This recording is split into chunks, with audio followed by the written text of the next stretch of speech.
قرآن میں اللہ تعالیٰ نے مختلف مقامات پر مختلف آیات میں قسم اٹھانے کے بعد اپنی بات کی ہے۔ اس قسم کا مقصد کیا ہوتا ہے؟ والعصر ان الانسان لفی خسر والتین والزیتون وطور سینین وہذا البلد الامین والشمس والضحاها والقمر اذا تلاها والعادیات ضبحا۔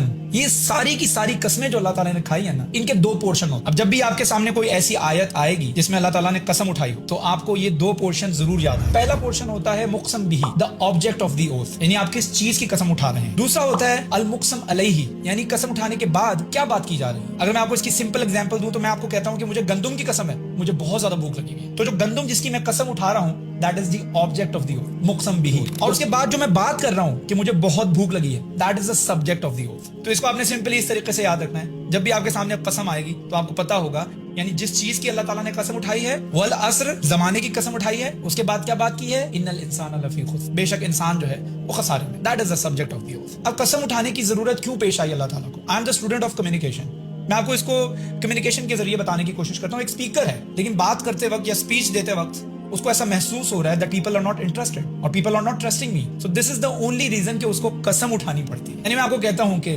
تمہارے پیچھے دروازہ کھلا ہو، آپ کہتے ہیں you're joking you're kidding me، اور آپ پیچھے پلٹ کے نہیں دیکھتے ہیں، پھر مجھے کیا کرنا پڑتا ہے؟ مجھے قسم اٹھانی پڑتی ہے، واللہ I swear تمہارے پیچھے دروازہ کھلا ہوا ہے۔ اب میری اسپیچ کے اندر کیا چیز ایڈ ہو گئی؟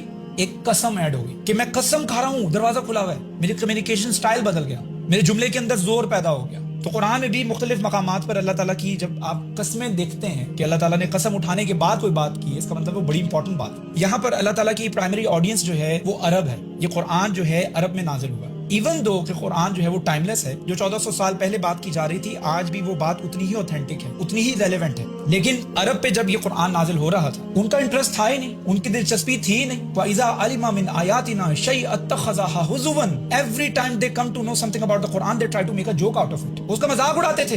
لَا تَسْمَعُوا لِهَذَا الْقُرْآنِ وَأَلْغَوْا فِيهِ، don't listen to this Quran، make a lot of noise when the Quran is being recited، اونچی اونچی باتیں کرو، اونچی اونچی بولو جب قرآن پڑھا جاتا ہے، نعوذ باللہ۔ جبکہ بلیور جو مومن ہے اللہ تعالیٰ اس کو کیا فرما رہے ہیں؟ وَإِذَا قُرِئَ الْقُرْآنُ فَاسْتَمِعُوا لَهُ وَأَنصِتُوا، جب بھی قرآن پڑھا جائے وَإِذَا قُرِئَ الْقُرْآنُ فَاسْتَمِعُوا لَهُ، stop talking وَأَنصِتُوا and listen carefully۔ اب آپ مجھے ایک بات بتائیں، آج بھی اس عرب خصلت کے لوگ ہمارے درمیان پائے جاتے ہیں کہ نہیں پائے جاتے ہیں؟ بالکل موجود ہیں۔ they are not interested in listening to the Quran، جب بھی ان کو قرآن کے بارے میں کوئی بات کی جاتی ہے کہتے ہیں ہاں مجھے مت سکھاؤ، مجھے پتا ہے، let Allah be the judge only، don't be judgmental، مجھے قرآن مت سکھاؤ، مجھے مت بتاؤ، مجھے پتا ہے۔ تو ایسے لوگوں کے لیے اللہ تعالیٰ نے قسمیں اٹھائی، قسم اٹھاؤں گا تو شاید میری بات سن لیں۔ والعصر، وہ زمانہ جو تمہارے ہاتھ سے نکل رہا ہے، تم خسارے میں، وقت تمہارے ہاتھ سے نکل رہا ہے۔ اب یہاں پر ایک اور بات نوٹ کیجیے گا کہ جب بھی قسم اٹھائی گئی ہے نا اللہ تعالیٰ کی طرف سے تو object of the oath has something to do with the subject of the oath, اس کا کچھ نہ کچھ ریلیشن اور تعلق ہوتا ہے۔ یعنی زمانے کی قسم اٹھانے کے بعد فرمایا